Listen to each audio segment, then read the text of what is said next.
लिखेंगे आरबीआई के कार्य।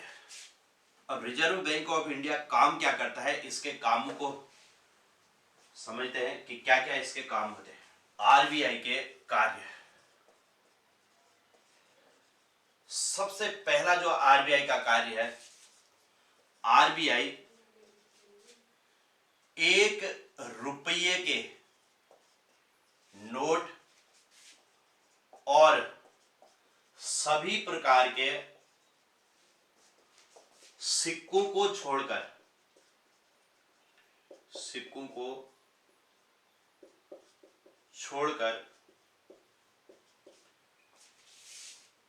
सभी प्रकार के सिक्कों को छोड़कर नोटों को निर्गमन करता है, नोटों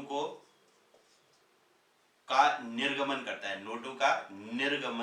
है, ठीक है, निर्गमन करता है।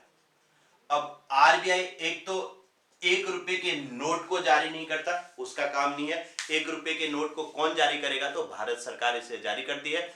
और जो सिक्के होते हैं, सिक्कों को भी आरबीआई जारी नहीं करता, बल्कि सिक्के भी भारत सरकार के द्वारा जारी किए जाते हैं।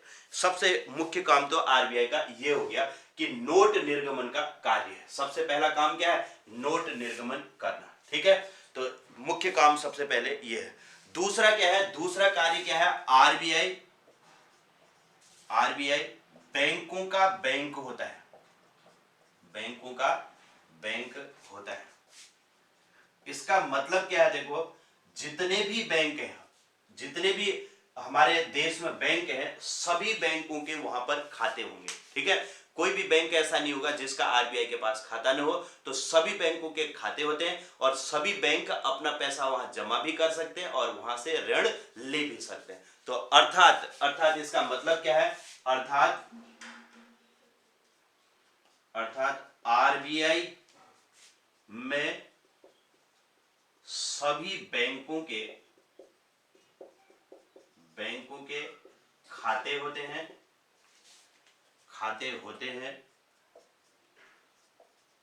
और सभी बैंक वहां अपना पैसा जमा कर सकते हैं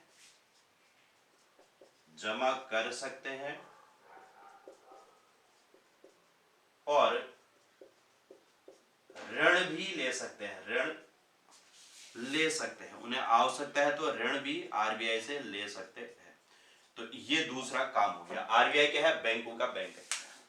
पहला काम है नोट जारी करना, दूसरा है बैंकों का बैंक। तीसरा काम क्या है, आरबीआई सरकार का बैंक होता है, सरकार का बैंक होता है। इसका मतलब क्या हुआ कि अर्थात आरबीआई में सरकार का खाता होता है, गवर्नमेंट ऑफ इंडिया का वहां पर क्या होगा, खाता होगा। और गवर्नमेंट ऑफ इंडिया को जब भी ऋण की जरूरत हो तो आरबीआई से ले सकता है और अपना पैसा जमा करना हो तो आरबीआई के पास जमा भी कर सकता है, ठीक है। इसके अलावा और क्या होता है, देखो, आरबीआई का चौथा काम क्या है, विदेशी मुद्रा का भंडारण, विदेशी मुद्रा का भंडारण। अब देखो, हमारा अगर कोई व्यक्ति विदेश में रह रहा है, वहां से वो पैसे लेकर के आ रहा है, वहां से डॉलर लेके आया, वो लेके आएगा तो अब यहां मार्केट में तो डॉलर चलेगा नहीं, तो क्या करेगा, उस डॉलर को जब लेके आएगा, विदेशी मुद्रा, किसी भी देश की मुद्रा लेके आ रहा है, तो ला करके वो आरबीआई में जमा कर देगा। आरबीआई में जमा करेगा, उसके बदले के जितने रुपए होते हैं उतने रुपए ले लेगा। और उस विदेशी मुद्रा का भंडारण करने का काम किसका है, आरबीआई का। आरबीआई अपने पास उस विदेशी मुद्रा को रखेगा और उससे जो है, अगर जब भी उसको जरूरत होती है विदेशों से कुछ खरीदने की, तो उस समय उसका यूज किया जाता है। और बाकी हमने देखा कि भाई आरबीआई को अपने स्टॉक में विदेशी मुद्रा भी हमेशा रखनी पड़ती है। और उसमें हमने देखा था कि 85 करोड़ की विदेशी मुद्रा आरबीआई के पास हमेशा होनी चाहिए, जबकि 115 करोड़ का सोना आरबीआई के पास होना चाहिए। तो विदेशी मुद्रा का भंडारण करना यह भी आरबीआई का एक महत्वपूर्ण काम है। इसके अलावा और क्या होता है, देखो विनिमय दर को स्थिर करना। नंबर 5 क्या होता है, विनिमय दर, विनिमय दर को स्थिर करना, दर को स्थिर करना। जो एक्सचेंज रेट होता है उसको स्थिर करना, मतलब बहुत ज्यादा उसमें उतार चढ़ाव नहीं होना चाहिए, उसको स्थिरता लाना, यह भी आरबीआई का काम है, ताकि जो एक डॉलर और या अन्य देशों की जो मुद्रा है उसमें और देश की जो मुद्रा है उसमें बहुत ज्यादा परिवर्तन नहीं होने चाहिए, तो उसमें स्थिरीकरण करना भी आरबीआई का काम होता है। ठीक है, इसके अलावा और क्या काम होता है, देखो इसको भी समझना। एक सबसे इंपॉर्टेंट काम क्या है, साख का नियंत्रण करना। नंबर 6 क्या होता है, साख नियंत्रण, साख नियंत्रण करना। साख नियंत्रण करना मतलब क्रेडिट कंट्रोल करना। यह सबसे महत्वपूर्ण काम फिर माना जाता है कि आरबीआई जो है साख नियंत्रण करने की एकमात्र संस्था होती है जो क्रेडिट को कंट्रोल करती है। ठीक है, तो लिख लेना इसको, साख नियंत्रण। और इसी पर हम चर्चा करते हैं कि साख नियंत्रण अब कैसे होता है। ठीक है, आरबीआई के द्वारा साख का नियंत्रण, साख मतलब होता है क्रेडिट। ठीक है, क्रेडिट कंट्रोल, अर्थव्यवस्था में जो लिक्विडिटी होती है उसको कंट्रोल करना, मुद्रा की मात्रा को अर्थव्यवस्था में नियंत्रित करना, उसे कहते हैं साख नियंत्रण। तो ये है आरबीआई के काम। पहला काम हो गया नोटों का निर्गमन करना, दूसरा काम हो गया आरबीआई बैंकों का बैंक। पहला काम क्या हो गया, नोटों का निर्गमन, दूसरा हो गया बैंकों का बैंक, तीसरा क्या हुआ, सरकार का बैंक, चौथा क्या हुआ, विदेशी मुद्रा का भंडारण, पांचवा क्या हुआ, विनिमय दर को स्थिर करना, और छठा क्या हुआ, साख नियंत्रण करना, क्रेडिट कंट्रोल करना। ठीक है, तो ये काम समझ में आए क्या, इतने क्या क्या काम थे। सबसे पहला नोटों का निर्गमन। नोट निर्गमन कौन से करता है, 1 रुपए के नोट को छोड़ करके अन्य सभी नोटों को जारी करता है, और उसमें सिक्के भी आरबीआई के द्वारा जारी नहीं किए जाते। नोट और सिक्के कौन जारी करेगा, भारत सरकार। ठीक है, अच्छा एक क्वेश्चन ये बहुत बार जो पूछा जाता है कि 1 रुपए के नोट में किसके हस्ताक्षर होते हैं, क्या कहोगे, 1 रुपए के नोट में किसके हस्ताक्षर होंगे, बिल्कुल भारत सरकार के वित्त सचिव के हस्ताक्षर होते हैं। 1 रुपए के नोट में किसके हस्ताक्षर होते हैं, तो भारत सरकार वित्त सचिव के हस्ताक्षर होते हैं। ठीक है, तो इस बात को ध्यान रखेंगे क्योंकि वो भारत सरकार द्वारा ही जारी किया जाता है। बैंकों का बैंक का मतलब है आरबीआई बैंकों का बैंक होता है। अब बैंक का काम क्या होता है, वहां पर जो भी हमारा धन है उसे जमा करना, और उस पे आधार पर जब भी ऋण की जरूरत होती है तो ऋण देना, ये उसका काम होता है। तो बैंकों के लिए ये सारे काम वो आरबीआई करता है। ऐसे ही सरकार का भी बैंक होता है, आरबीआई क्या है, सरकार का बैंक होता है, अर्थात आरबीआई में सरकार का क्या होता है, अपना खाता होता है। इसके अलावा विदेशी मुद्रा का भंडारण, जो भी विदेशी मुद्रा कोई भी लेके आ रहा है तो उसको अपने पास रखने का काम आरबीआई का है, वही एक्सचेंज करने का काम उसी का है।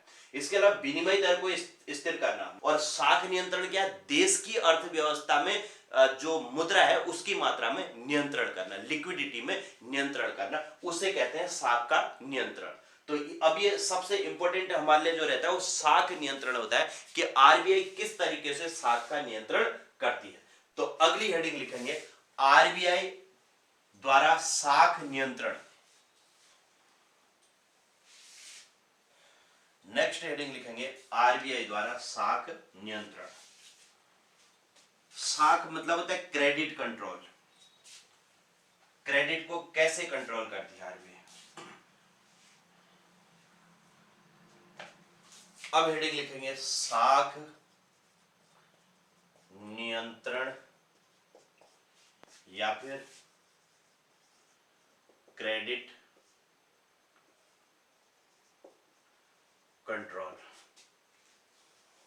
आरबीआई के पास क्रेडिट कंट्रोल करने के लिए दो तरीके होते हैं, एक होता है गुणात्मक उपाय, एक होता है मात्रात्मक उपाय, क्वांटिटिव मेथड और क्वालिटेटिव मेथड। ठीक है, एक होता है कहलाता है गुणात्मक उपाय और दूसरा क्या कहलाता है, मात्रात्मक। तो पहले हम लिख लेते हैं मात्रात्मक उपाय और दूसरा उपाय होता है गुणात्मक, गुणात्मक उपाय। मात्रात्मक मतलब क्या हुआ, क्वांटिटिव मेथड हुआ ये, और गुणात्मक मतलब क्या हुआ, क्वालिटेटिव। इसमें क्या करेगी आरबीआई, अपनी मात्राओं में परिवर्तन करेगी, जो रेट होते हैं रेटों में परिवर्तन करेगी। और यहां पर क्या करेगी, गुणात्मक मतलब अपनी क्वालिटी में परिवर्तन करेगी, ठीक है, तो उसे गुणात्मक उपाय कहते हैं। इसमें मुख्य रूप से क्या होता है, देखो मात्रात्मक में एक होता है bank rate, bank rate BR इसे कहते हैं। दूसरा क्या होता है, रेपो रेट, रेपो रेट इसे RR कहते हैं। तीसरा क्या होता है, reverse repo rate, reverse repo rate इसे क्या कहते हैं, RRR कहते हैं, ठीक है, रिवर्स रेपो रेट। इसके अलावा देखो एक क्या होता है, ओपन मार्केट ऑपरेशन, OMO कहते हैं, ओपन मार्केट ऑपरेशन मतलब OMO, ठीक है, OMO हो गया। इसके अलावा नंबर 5 में क्या आता है, कैश रिजर्व रेशो,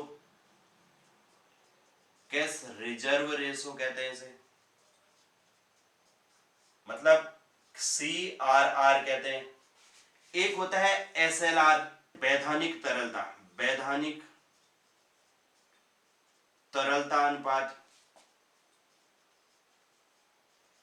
इसका मतलब होता है SLR, स्ट्रेचरी लिक्विडिटी रेशो कहते हैं इसे, ठीक है, तो इसको भी हमने ध्यान रखना है।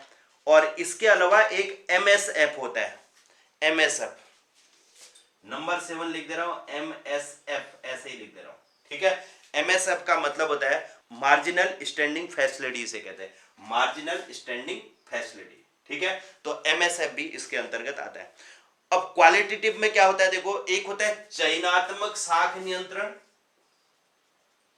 चयनात्मक साख नियंत्रण, साख नियंत्रण को अपनाता है, ठीक है। चयनात्मक साख नियंत्रण का मतलब क्या हो गया, सेलेक्टिव क्रेडिट कंट्रोल करता है। दूसरा साख की राशनिंग करता है, साख की राशनिंग, राशनिंग।